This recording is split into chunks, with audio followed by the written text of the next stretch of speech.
Hello and welcome back to Cuppa Quest. Thank you ever so much for coming along. Today we're going to go to Toon. That's right, to Toon for plenty of CEX and retro game shop goodness.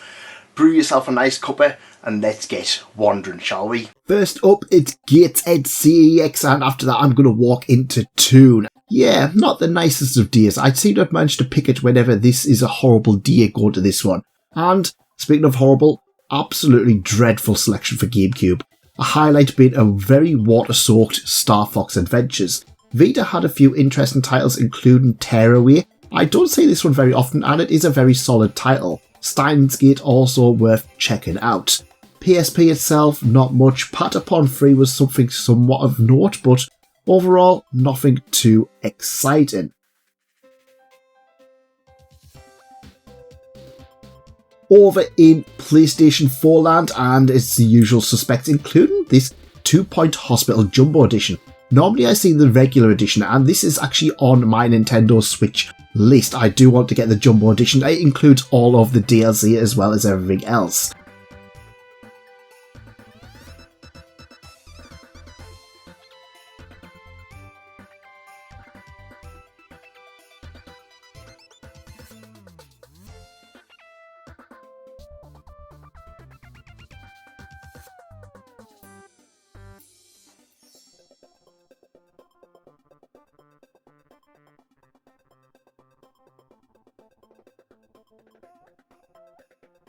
Over in the anime section, there was a few things that I actually was interested in. I am a little bit behind on One Piece, so I did tempt myself with this Katakuri one. I'm a little bit further behind on that, as well as being somewhat interested by this Dragon Ball Z movie. Now, I don't see the Dragon Ball Z movies that often, and I believe I did own this one. Interestingly enough, it has a different dub to the actual Funimation dub, which is also a different dub to what we actually had when we were watching it on UK TV. So I think it's impossible to actually get the actual dub for Dragon Ball Z these days. Switch selection it's okay, it's not terrible, but it's not amazing. Now, Persona 5 Royal is on my list of things to pick up, but not today. I don't know, I feel like seeing it all over the place and it's still fairly expensive, so I'm kind of holding down for a little bit of a price drop, but as time goes on, I probably will have to try and just maybe bite that bullet and pick it up. Everything else is just what you would expect, you know, the usual stuff, just Tomb Raider, normal 2 Point Hospital. I want the Jumbo Edition, so that only seems to be in a very select ones. Xenoblade Chronicles 2 Torna Edition, which is a DLC as a separate release. Xenoblade Chronicles Torna The Golden Country is a 2018 DLC to the main game. However, don't let those words fool you. This, given its size and scope at around 30 hours playtime, it was also released as a physical release. A prequel to Xenoblade Chronicles 2, this one is worth playing just to get a little bit more of the lore, and in my eyes is one of those titles that you just can't skip. If you're collecting Nintendo Switch, this is a must-have for your collection, especially if you like the franchise. Tunic is also one that is creeping up. I think even since coming here, it's up to like £35 now. Tunic is a 2022 action-adventure game which basically is an old-school Zelda. You play as an anthropomorphic fox on a journey to free a fox spirit. This indie title was praised by its challenge and putting you straight into the action, and fans of old-school manuals will be in love here, as on your journey you'll find the torn pages of the manual itself, which will give you clues on the world, your ability, and where to go next. If you love indie games and the original Legend of Zelda game, then Tunic is a challenging yet essential addition to your collection.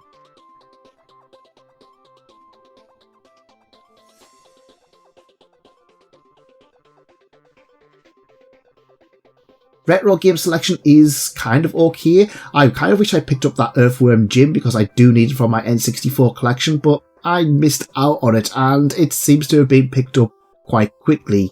So that my loss is somebody else's gear, and nothing really in Game Boy that I was kind of desperate for. Handful of Evercade stuff. I am tempted to start picking up Evercade again. I did sell a handful of them, but I'm kind of wanting to buy them again.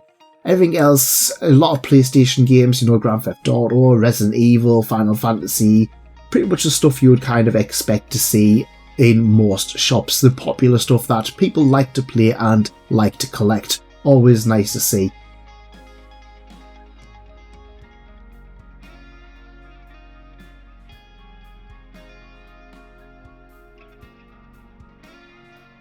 Over to Newcastle Granger Street, and this one is always fairly busy whenever I walk in. Straight into the retro games, however, and we've got some nice Dreamcast titles as well as some Evercade, and a handful of Sega other titles as well. Killer 7 is one that I do want for my GameCube collection, and you won't be surprised why you see this behind glass, because once we get to the GameCube section, yeah.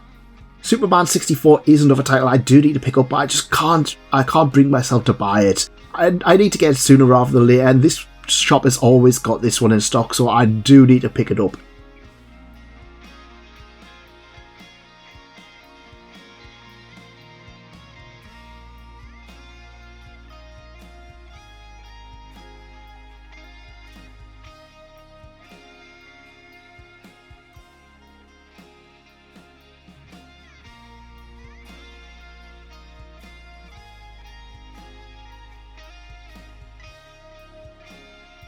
First up is this Fairy Tail game, which I never really see. I don't know if this is the first or the second one. I think it's the second one. Now, Fairy Tail was an anime that I did have a lot of love for back in the day, but over time I just kind of lost a little bit of love for it. It was fine, but I never really felt myself wanting to pick up the game. Moving on, we've got Everybody's Golf, which is one that I see quite often, and I know it is getting a Nintendo Switch release as well.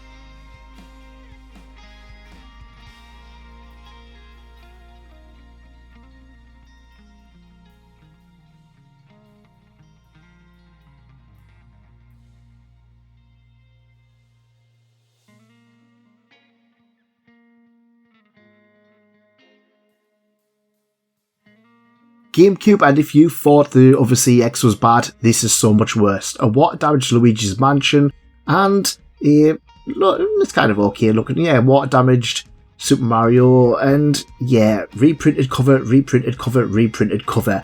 Waveriest Blue Storm, which is something slightly more interesting, at least for me, because I do want to try and replace it, and this.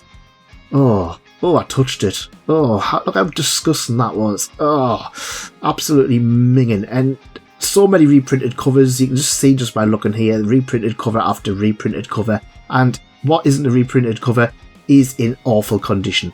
Never heard of this one though. Metal Arms Glitch in the System.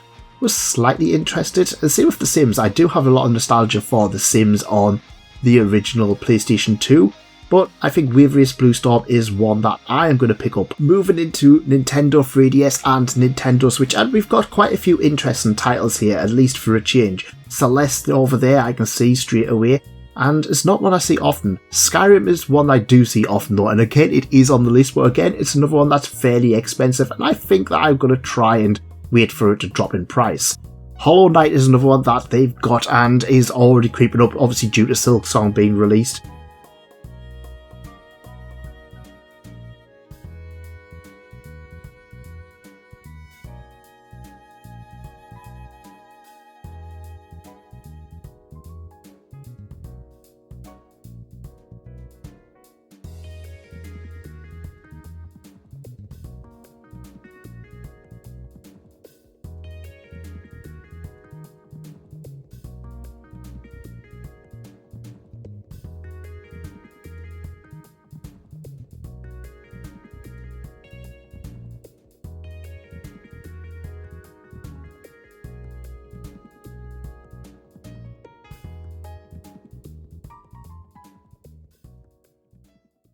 Now the first game I picked up was Wave Race Blue Storm. Now this was actually a replacement for my original Wave Race Blue Storm title, in which, well, it was one of those titles I just chucked the box for, and you know what, it was a cheap enough game that I just ended up just buying the whole thing outright.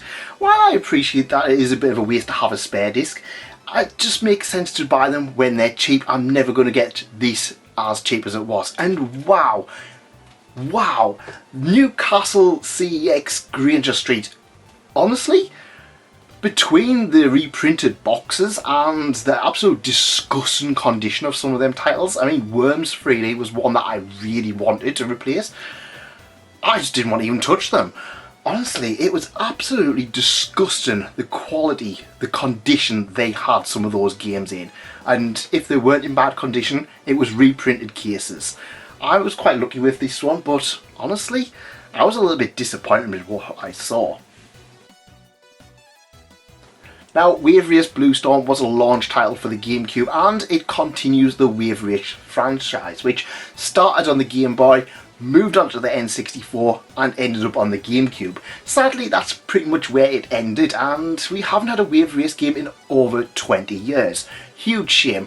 In my opinion, it's absolutely time for this franchise to come back. Time for the final CEX of the journey, and in the window we already see a few warning signs here. N64 box games with labels on the boxes. Absolute nightmare. Stepping into the CEX, and honestly, I like this CEX well enough. Let's get some gems in. Oh, big box Lionel Wings. Oh, expensive, very damaged Donkey Kong 64, however. Oh, don't like that. Apart from that, there's not really anything. It's nice to see a few boxed N64 games. Get you quite excited. Warhammer. When did CEX start to do Warhammer? Didn't know they did that. It seems a very random thing to start throwing in. Of course, Rule of Rose. Not a CEX without a Rule of Rose. I do want that Nagano Olympics, and I wanted that F-Zero, but the F-Zero looked a little bit damaged for my liking. Grand Theft Auto, a few other PlayStation 1 games, but nothing too exciting. What is exciting, however, is this Switch selection. And this CEX always seems to get a nice different pace to what every other CEX gets. Baldur's Gate, do I get this? Do I not? I don't know. Baldur's Gate is one of those titles that I have interest in picking up, and it's nice to see the two on the Nintendo Switch. I've heard the Switch struggles with them both, which is a bit of a shame, and see if the Neverwinter Night ones, but it's one I do have my eye on. Should I get them, or should I just leave them? Let me know in the comments below. Apart from that, there's a few other things here and there. Lego games, Zelda games, more Lego games. I do want to pick up a few of these up, but I'm not excited for them. Lego City Undercover, that is the one I'm excited for, to be honest. Professor Layton on the Switch. Layton didn't get many Switch games. He's just got the one, which is Layton's daughter, I believe. Apart from that, I'm not seeing anything there. Code Rain. Now, Code Rain is on my list of games to pick up, and I pick it up so many times and always put it back. I need to stop doing that. It is one that I want in my collection. It's made by the same ones who did Danganronpa, so I do want to try and pick it up at some point before it starts getting a little bit expensive.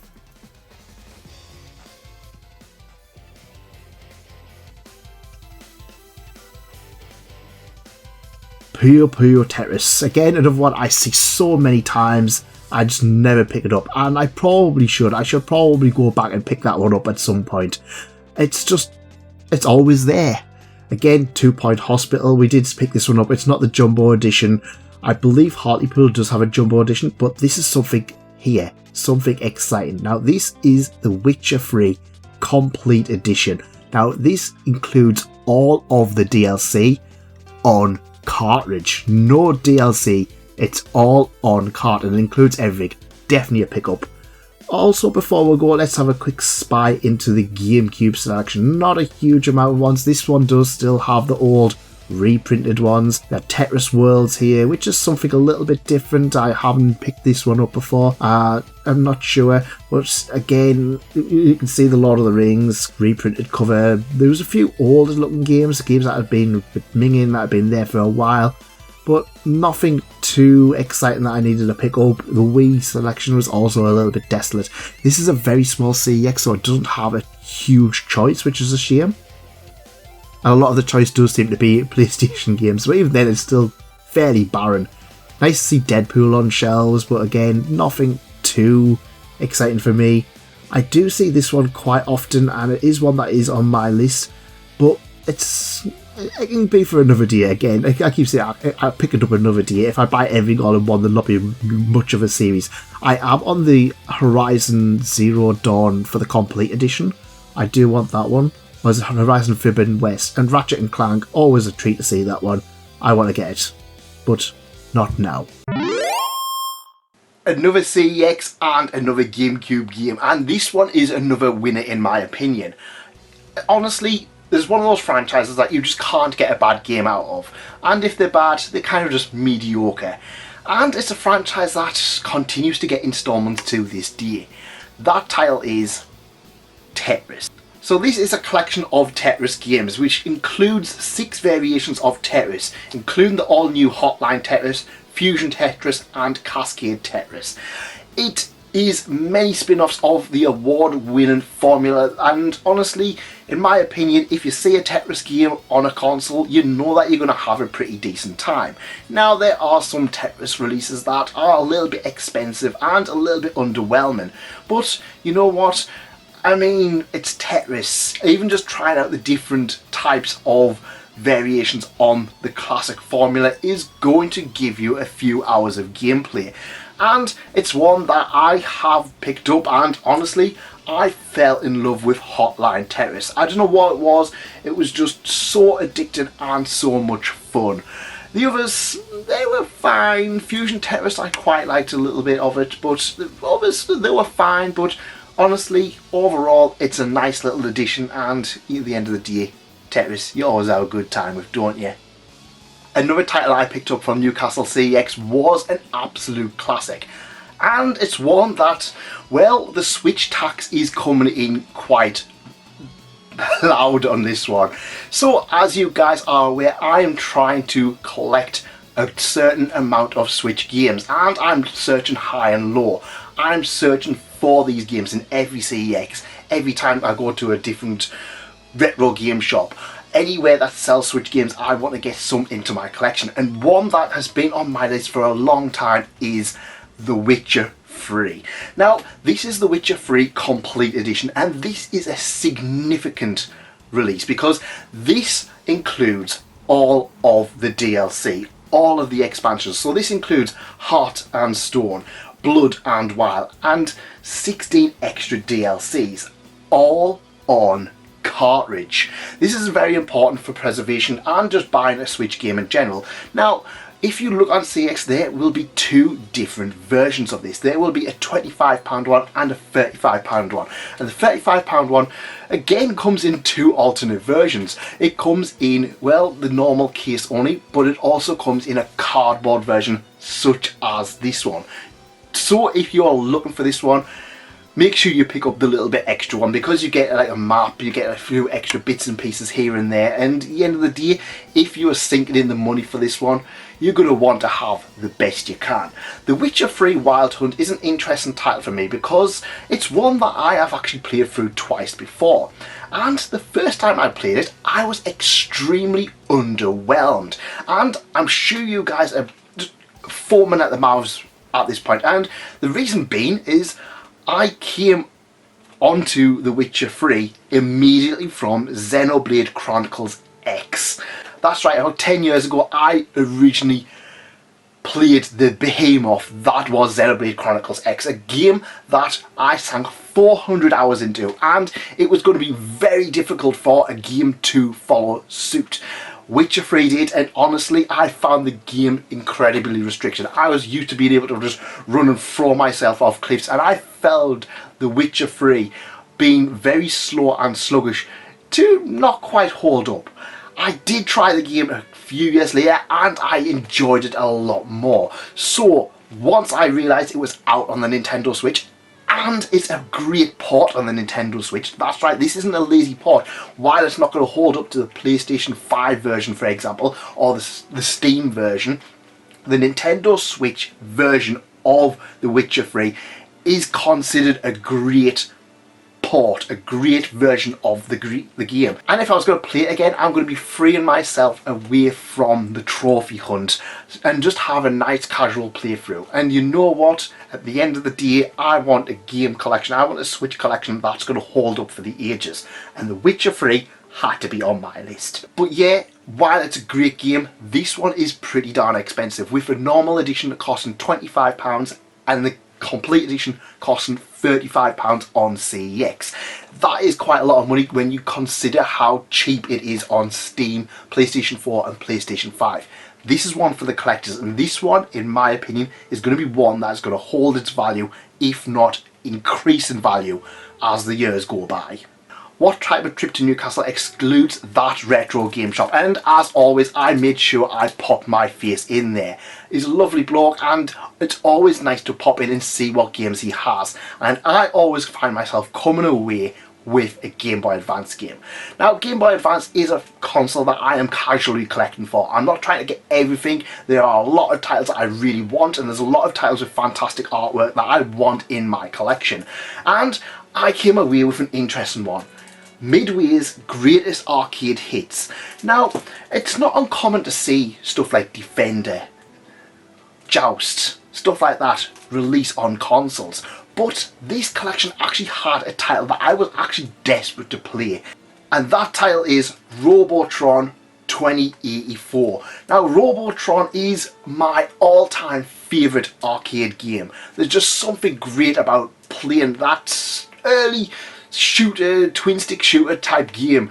And this is it's kind of an okay port of it. It's not the best way to play it, but and not having access to an arcade game, I thought I'd try it out, and yeah, this is one that I think I'm going to enjoy. Now, one of the things that I did point out with this one is that, yeah, these are a little bit clunky on Game Boy Advance software, but fortunately I have the Game Boy Advance Play on the GameCube, and that just changed everything for this one. It's an absolutely fun, down-to-earth game, and of course we get 3 other titles in as well. It's a bit of an expensive one, but you know what? That's just the way collecting goes these days. At the end of the day, this is a boxed version of the franchise, of the quadrilogy of games that they're releasing, so it's nice to at least pick them up. Defender's a lot of fun, all of them are great fun titles, but Robotron, I've already sunk in a good few hours into this one before recording this, and I'm just having the time of my life. It's a really fun one, if a little bit limited on Game Boy Advance hardware. It's not one that I can really say that I see often gets ported onto consoles these days, so next time I see a good port of it, you know I'm going to be picking it up. So that's today's CEX Hunt and Haul. I feel like I'm getting plenty of fantastic titles that I wanted to get. I wanted to replace my GameCube collection. I wanted to improve on my GameCube collection. And picking up Robotron and those other arcade classics is always a good, nice little addition. And of course, I may have splurged, I may have paid the Nintendo Switch tax to get a game that is cheaper on other consoles, but is one that I wanted for my collection. And I can check off, I can cross out the Witcher 3 Complete Edition off my collection list. But if you want to see more of that, if you want to see more of my adventures looking for more Nintendo Switch games, along with fixing my GameCube collection and collecting my Game Boy Advance collection, make sure you're subscribed, and there's a perfect video up here that'll take you straight to more adventures. Thanks for coming, and thanks again for staying. Goodbye.